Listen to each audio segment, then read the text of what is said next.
Vos decís que, contanos un poquito esto sobre la conciencia. Vos hablás como que la conciencia es un aspecto del alma, pero que es una capa, que no es todo. No, lo que yo siempre digo es que el alma tiene diferentes capas de la conciencia. Lo que nosotros a veces llamamos el alma, interpretamos una forma de conciencia, pero en realidad el alma tiene varias capas y uno va accediendo a esas capas. Por ejemplo, una de las primeras capas es la intuición. Cuando uno dice tuvo una intuición, hay dos tipos de intuición. Está la intuición instintiva, y a esa no me refiero porque esa es la que es más bien se relaciona con el mundo animal, el mundo vegetal, que también tienen instinto. Por ejemplo, ves un animal y el animal sabe cómo la persona se siente, tiene como una percepción del otro. Esto es algo natural, es de la sabiduría de la vida, la sabiduría de la naturaleza. Hay otra forma de intuición que tiene que ver con una especie de síntesis. Es como que uno de golpe, uno dice, se me prendió la lamparita, baja algo a la conciencia y uno sabe algo y entiende algo que hasta ese momento nunca entendió, o se percata de algo que por ahí lo vivió muchas veces, pero nunca tomó ese nivel de conciencia, ese nivel de comprensión, a ese nivel intuitivo me refiero. Después hay otro nivel, por ejemplo, que es lo que se llama conciencia de unidad, que es la conciencia relacional, que es la capacidad que tenemos nosotros, no de diferenciar, sino de ver las cosas que hay en común. La forma diferenciadora, yo me diferencio de vos, primero, segundo, tercero, bueno, malo, lindo, feo, todo ese tipo de nociones en que uno es distinto del otro, es una capacidad de la mente y es una capacidad del desarrollo de lo que se llama el ego. Pero la conciencia del alma es unitiva. La conciencia del alma, una de las primeras capas, es relacionante. Por ejemplo, cuando uno en vez de ver diferencias entre las cosas empieza a ver las similitudes y a partir de ahí se aprende diferente que a través de la diferenciación. No aprendes cómo sos diferente, sino cómo sos igual. Por ejemplo, cuando decimos todos los seres humanos tienen las mismas necesidades básicas, comer, beber, tener una habitación, tener ropa, son necesidades que todos compartimos. En ese sentido, la humanidad es igual, e inclusive lo compartimos con los animales y con las plantas. Todos los seres vivos o todos los seres que habitan en este planeta necesitan ciertas cosas. Mirar la vida desde ese lugar es una mirada diferente de decir esta planta es diferente de esta otra. Ambas son necesarias como visiones, pero la visión del alma es siempre unitiva, mientras que la del ego es siempre diferenciante. Otra capa de la conciencia del alma es la conciencia unitiva pura, que es cuando la persona pierde, es como si fuese un bebé en cierto sentido, pero consciente, donde uno pierde la diferencia con el otro. Tal es la igualdad que uno pierde la diferenciación. Por ejemplo, hay ciertos santos o hay ciertos seres muy especiales que entran en estos estados y no pueden diferenciar con el otro. Uno entra en un estado de unidad total con el otro. Uno y el otro es lo mismo. Entonces, en ese estado, es un estado también de conciencia del alma, pero más elevado, digamos.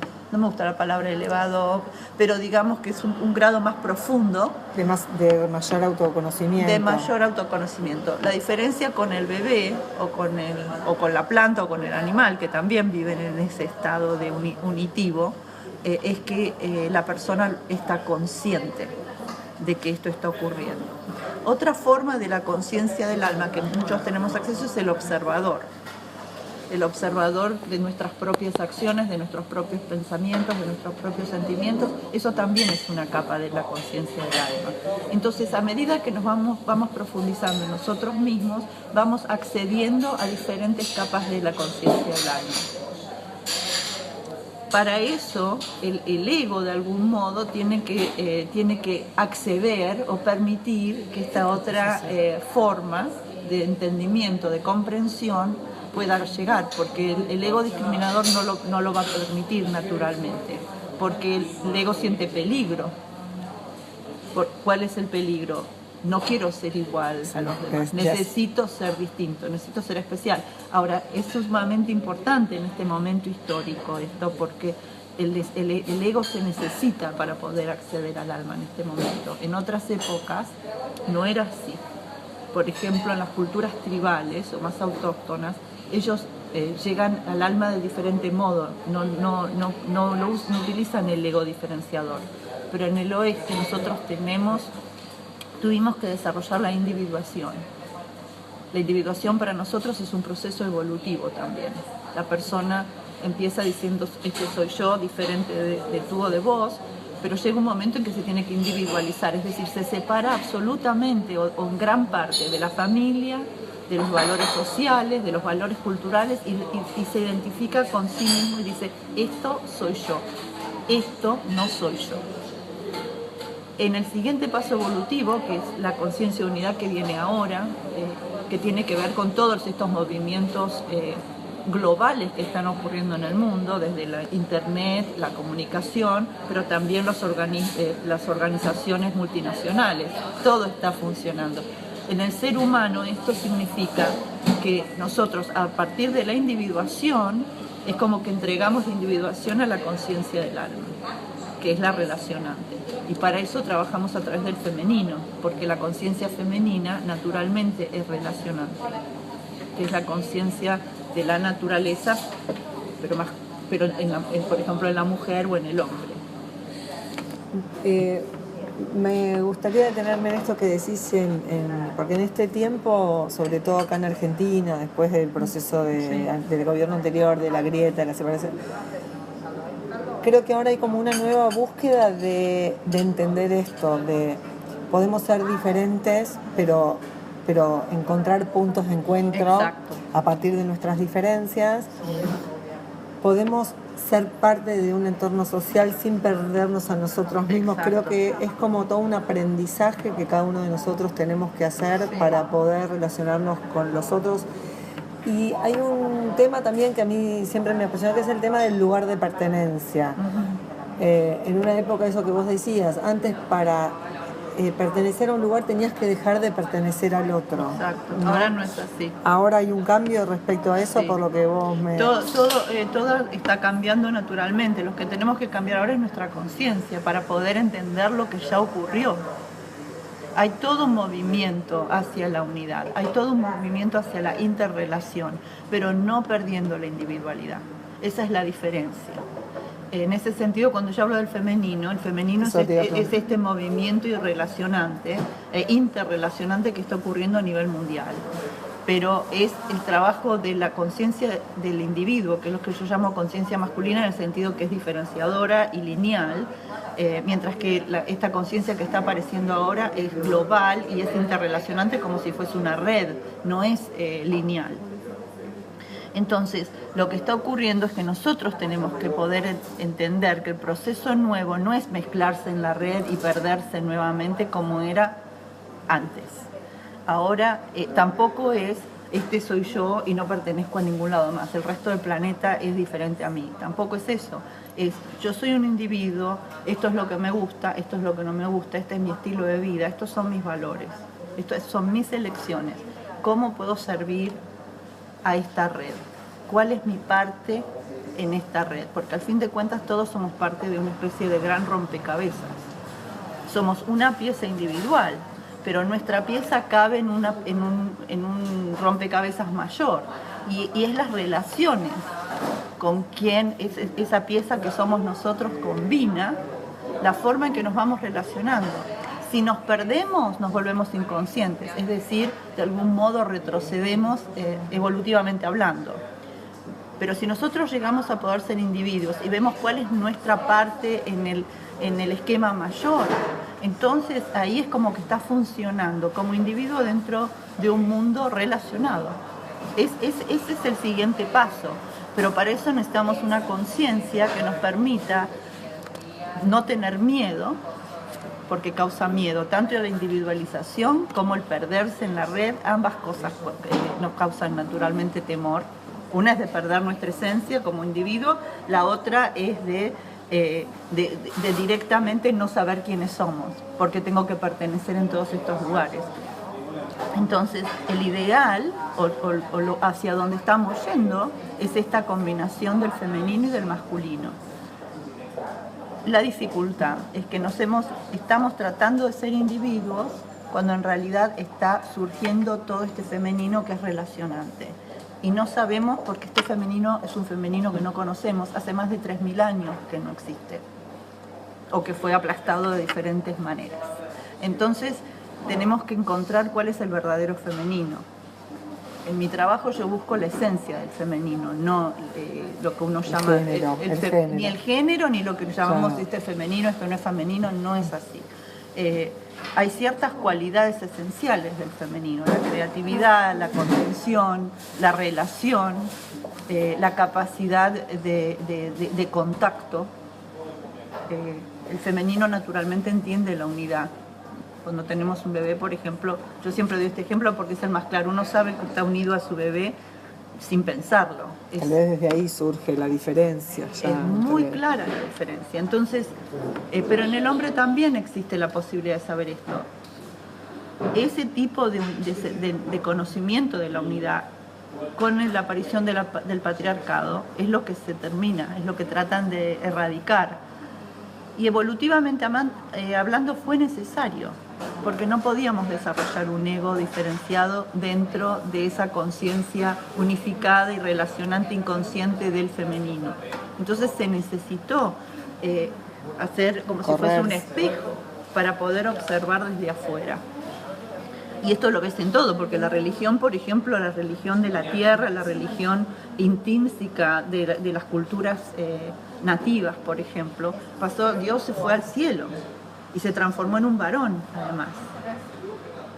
Y su hijo también es varón, y de algún modo todo se transformó. Es patriarcal, es masculino. Todo, es todo. O sea, todo se transformó. A nivel de la conciencia, lo que significó fue que nos transformamos, pudimos desarrollar un desapego suficiente para desarrollar el yo, que antes no existía. Y ahora ese yo está al borde de la hiper desidentificación con el medio, que es cuando el individuo se siente aislado. Es una paradoja esto del individuo aislado en un mundo en donde las redes sociales Exacto. hoy nos invitan a ser parte, y si no sos parte, no sos de alguna manera. Está pasando eso, y también es un nuevo código a descifrar. Y ¿cómo pensás que las redes sociales hoy suman o restan a la hora de relacionarse? Yo creo que depende de lo que estén promoviendo. Tu trabajo, por ejemplo, es relacionante, y aparte te abre emocionalmente a oportunidades. Exacto. Porque el aislamiento, la sensación de aislamiento te cierra emocionalmente, no te abre, te hace como de algún modo una coraza, como cerrarte. Te crea temor. Entonces, ¿qué pasa? Y hay muchas de esas informaciones también que están por todo el mundo. Abrís internet y te enterás de todas las muertes que ocurrieron en todo el planeta, de todos los robos, y eso también es cierto, pero también hay otras cosas ciertas, pero te causa un cierto temor y mayor sensación de aislación, sensación de que tenés que separarte.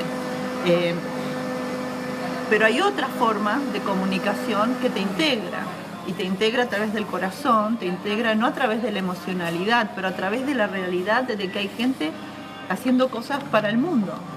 Te integra sabiendo de que hay otros pensando en uno, aunque yo no lo sepa. Y aunque no los conozcamos. Exacto. Entonces, eso para mí es como algo poderoso. Es como mágico.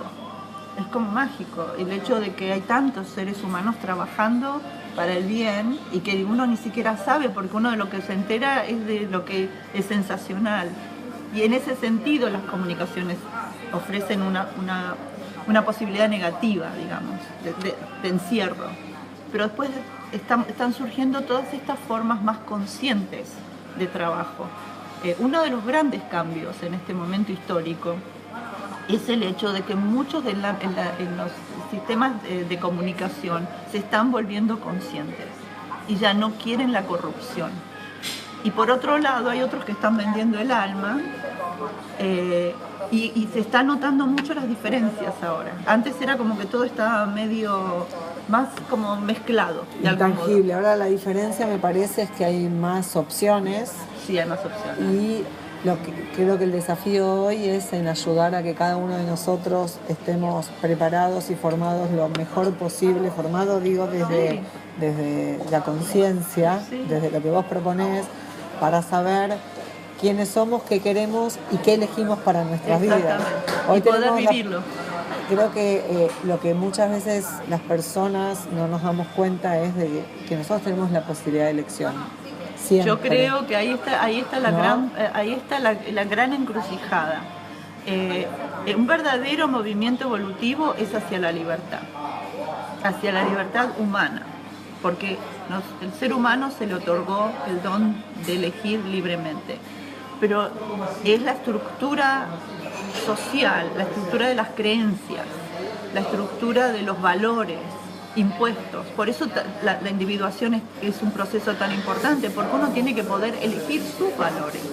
Aunque sean los mismos valores de lo que aprendió, uno los tiene que poder elegir, no solamente vivirlos de memoria. Y hay algo que me parece que sí vienen a aportar las redes sociales como oportunidad para cada uno de nosotros, como digo yo, cada uno en su red social es un influenciador. Por supuesto. Y tenés la posibilidad de compartir eso, claro, lo que vos sos y tus valores en pos del otro, como decís vos, en otro que puede ser tu amigo, pero también que las redes sociales puede llegar a ser que llegues a alguien que no conoces. Exacto. Y desde ahí que se genera como una cadena virtuosa de generosidad desde la comunicación. Desde la comunicación. Que me parece que es como el primer punto, como yo siempre digo, que hay 3 pasos para entrenar nuestro ser, ¿no? Humano, que es ver, hacer y compartir. Claro. Me parece que si uno no, ahí viene la cosa, es el compartir ese momento compartir lo que vos actual. decís relacionante. Claro. Que creo que es y una oportunidad. Y aceptando la libertad del otro. Porque otra de las cosas que están ocurriendo ahora es que se tiene que respetar la individualidad. Antes no era así. Antes el compartir venía porque yo iba a hacer la misma carrera que hizo mi madre y mi abuela. O sea que todos íbamos a hacer lo mismo. Compartíamos porque vivíamos dentro de una misma estructura psíquica, que era familiar o social. Hoy por ahí no es así. Hoy tenemos que, la sensación que yo tengo es que es vivir la individualidad y compartir sin perderse y sin sentir que uno pierde su libertad.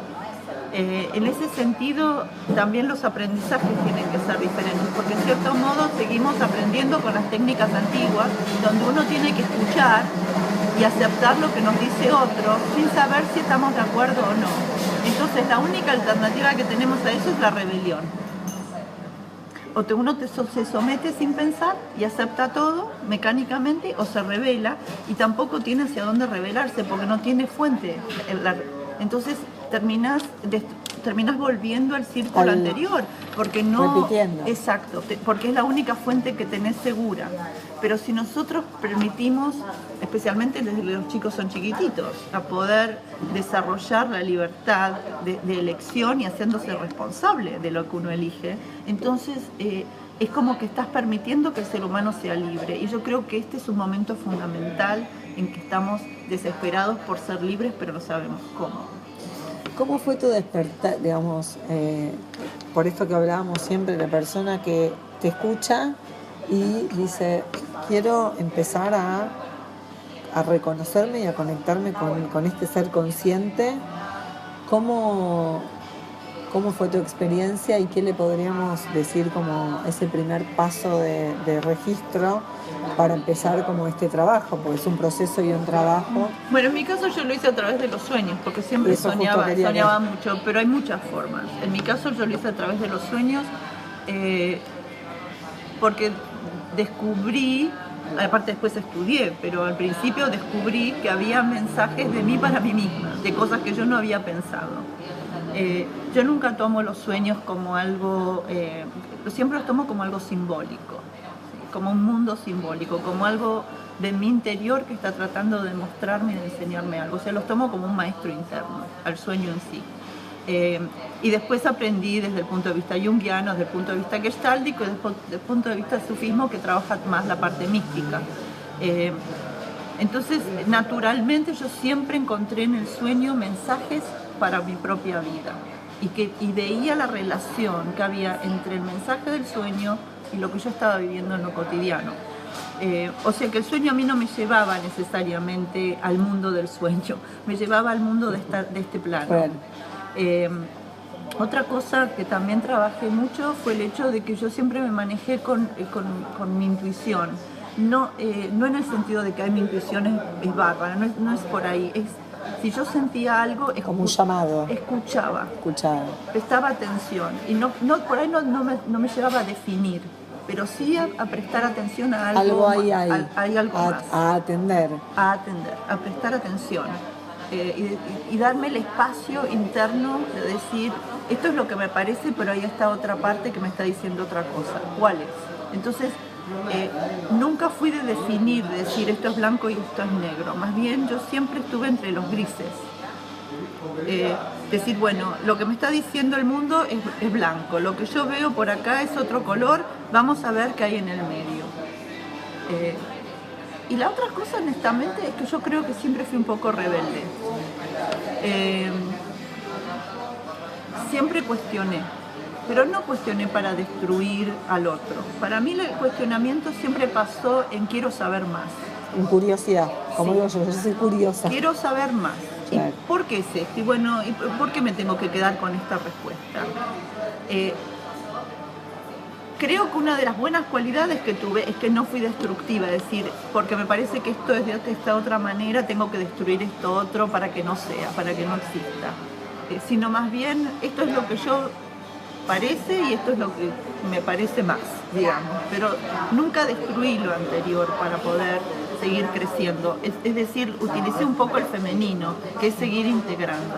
Y la verdad es que también tuve sueños muy fuertes que cambiaron mi conciencia. Esta es la realidad, que son sueños ya místicos, donde yo no tuve nada que ver, pero fueron efectos de la experiencia del sueño que realmente cambiaron mi forma de entender el mundo completamente. Y eso me pasó a partir de los 14 años. A los 14 fue la primera vez y después tuve otras. En realidad fueron 3 oportunidades, 3 sueños muy muy fuertes que cambiaron mi conciencia y que fueron cada vez más unitivas, las experiencias. Pero eso me sirvió también para poder trabajar con las personas, porque en realidad el cambio de conciencia no es un milagro, ni tampoco es algo de que uno tenga que hacer un entrenamiento de toda la vida, no es así. El cambio de conciencia es una sencilla apertura, o sea que el único esfuerzo realmente es permitirnos ver un poco más, y eso significa enfrentar el miedo de ver un poco más, porque ver un poco más es a veces ver cosas que uno no tiene ganas de ver. Entonces hay veces que es doloroso ver un poco más, pero hay otras veces que es maravilloso, porque hay muchas cosas de nosotros que no sabemos y que en realidad actúan en nosotros y que son bellísimas. No, y que aparte tolerar el proceso, ¿no? Aprender a transitar el proceso. También creo que nos educaron a que la vida tiene que ser Disney. Claro. Y muchas veces nos pasa que cuando nos enfrentamos con estos momentos que reconocemos en nosotros mismos que tal vez algo no estamos tan contentos con lo que estamos viendo, claro, enseguida queremos taparlo. Claro. Y la sensación es que a la larga eso, como yo digo, que tiramos abajo de la alfombra, termina surgiendo y empeorando tal vez cosas buenas que nos pasan. Absolutamente, entonces, absolutamente. La integración para mí es uno de los procesos que estamos hablando de relacionar, es integrar, es cada vez integrar más. En realidad estamos hechos de todo. Hay historias de un cierto santo que parece que estaba borracho espiritualmente, no borracho de alcohol, sino que estaba como en un estado así de éxtasis. Entonces había un policía nuevo en ese bar, en ese pueblo, y lo encontró y le dice, ¿qué está haciendo? Y dice, estoy borracho. Entonces dice, ay, pero si está borracho, ¿quién es usted? No sé quién soy, le contesta. Entonces le dice, ¿es usted un ladrón? Sí, soy un ladrón. ¿Es usted un criminal? Sí, soy un criminal. Entonces lo lleva a la cárcel. A los 2 o 3 días viene el comisario del pueblo que conocía a este santo y sabía que se emborrachaba espiritualmente y que andaba en éxtasis caminando por las calles del pueblo. Le dice, ¿qué hace en la cárcel? Dice, no, me dijo que era un ladrón y que era un criminal. Entonces va y le pregunta al santo, le dice, ¿usted dijo que era un ladrón? Sí, sí, sí. ¿Dijo que era un criminal? Sí, sí, sí. Pero usted no es ni ladrón ni criminal. Le dijo, ¿qué es lo que no soy? Y eso para mí es la esencia de ser uno mismo y al mismo tiempo aceptar la humanidad que compartimos con todo el resto. Y me parece que desde ese lugar viene la compasión. Y la compasión es, desde mi punto de vista, no la compasión de decir que el otro que pobre, sino de la común pasión. Cuando uno y el otro pueden hablar desde la misma pasión, desde ese encuentro, de compartir esa humanidad en ese instante. Eso es lo que nos permite cambiar nuestra conciencia. Vivir esa compasión. De absoluta igualdad con el otro, de absoluta decencia en cierto nivel, de encuentro.